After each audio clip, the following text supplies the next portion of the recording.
Let's talk about something fascinating. You've probably heard that as we get older, our brains, well, they're supposed to be in decline. But then, how do you explain all the people who seem to get sharper, more skilled, and wiser with age? Today, we're diving into the incredible, surprising resilience of the aging brain and how it completely defies our expectations. It's a real paradox when you think about it, isn't it? On one hand, we have the biological facts. Our brains do physically change as we get older. But on the other hand, we see this incredible wisdom and expertise in so many older adults. So what's the deal? What's really going on inside our heads? Let's unravel this mystery together. And look, this isn't just a vague idea. It's a real measurable phenomenon.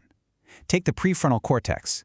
You know, the CEO of your brain, the part that handles planning and decision-making.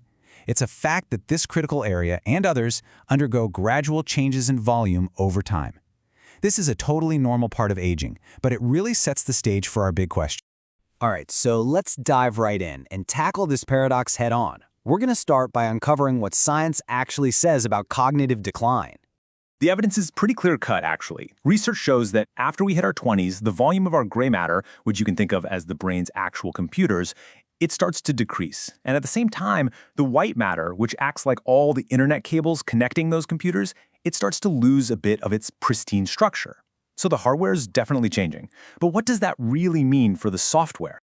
Okay, so if the brain's hardware is changing, how does that actually affect its performance? You know, what do these physical shifts really mean for our thinking, our memory? Let's decode what's normal and what's not.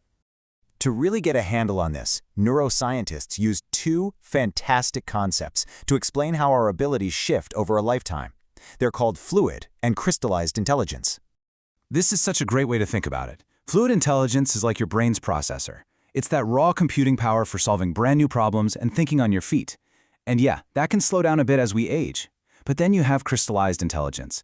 That's like your brain's hard drive, just packed with a lifetime of accumulated knowledge, skills, and vocabulary. And get this, not only does that stay stable, it can actually get better over time. And this is a really important point. Not all memory is created equal. So yeah, spontaneously trying to remember your entire grocery list without any hints might get a little tougher. But your ability to recognize something you've seen before, or your procedural memory, you know, the stuff like knowing how to ride a bike, that stays remarkably solid. It's a much more nuanced picture than just losing your memory. So we've established that some slowing and a few memory shifts are a totally normal part of aging. But if that was the end of it, well, there'd be no paradox to solve, would there? The truth is, this decline is just one piece of a much bigger and, honestly, a much more incredible puzzle. It's only half the story. Okay, and now we get to the solution, the aha moment. This is where we talk about the brain's incredible secret weapon, something called adaptive scaffolding. It's officially called the Scaffolding Theory of Aging and Cognition, or STAC for short. And the idea is both simple and totally profound. Your brain doesn't just sit there and let aging happen to it. No way. It's a proactive problem solver. When one of its usual neural pathways starts to get a bit sluggish, the brain brilliantly builds a scaffold by recruiting other brain areas to help out and make sure the job gets done. I mean, listen to how the researchers who came up with this theory put it. That extra brain activity that scientists see in older adults, it isn't a bug, it's a feature. It is the telltale sign of an adaptive brain that's building these scaffolds to work around challenges. In other words, the brain is working smarter, not just harder. So what does this actually look like in a brain scan? Well, a younger brain often acts like a specialist, using a very specific, focused area for a task, say just the left side of the prefrontal cortex. But an older, scaffolding brain, it acts more like a team, calling in reinforcements from other areas, sometimes even from both sides of the brain, to accomplish the very same goal. This is the perfect metaphor. Just imagine that original neural pathway is a main road that's gotten a little congested over the years. Your brain, like a brilliant city planner, doesn't just let traffic grind to a halt. It builds a brand new bypass, a wider road, to keep everything flowing just as smoothly as before. That is scaffolding in action. And this is where the story gets really empowering for all of us. Because if the brain is already actively building these scaffolds, the next logical question is, can we help it? Can we give it a boost? And the answer is a huge, definitive yes. It all comes down to building something called your cognitive reserve.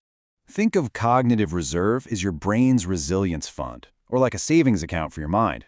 It's this active process where your brain uses its amazing flexibility, its plasticity, to find new workarounds and new ways to function, even when its physical structure is changing.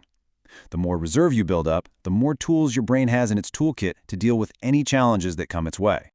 Now you might be thinking, oh, it's probably all just genetics. And look, genetics definitely play a big role. About 60% of our general cognitive ability is estimated to come from our genes.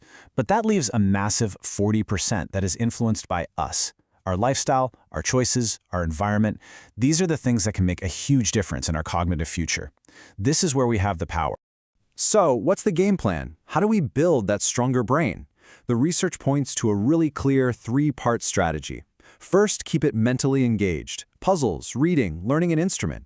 Second, keep it physically active. Exercise, gardening, even dancing. And third, keep it socially connected. Spending time with friends and family, traveling, and just having new experiences. And I really want to stress this. These things aren't just hobbies to pass the time. Every single time you challenge your brain with something new, whether it's learning a dance step or doing a crossword puzzle, you are actively giving it the raw materials it needs to build and maintain its network of scaffolds. You're literally future-proofing your own mind. And this brings us right back to this powerful core idea. This quote says it all. The brain is a dynamic organism that's always trying to maintain balance and stability. It is not a machine that's just destined to break down over time. It's a living, breathing system that is designed from the ground up to adapt. So the big takeaway here is just so clear and honestly pretty inspiring. Your brain isn't fighting a losing battle against time. It is designed to adapt, to thrive, and to build for the future. So the only real question left is, what are you going to do today to help it build a stronger tomorrow?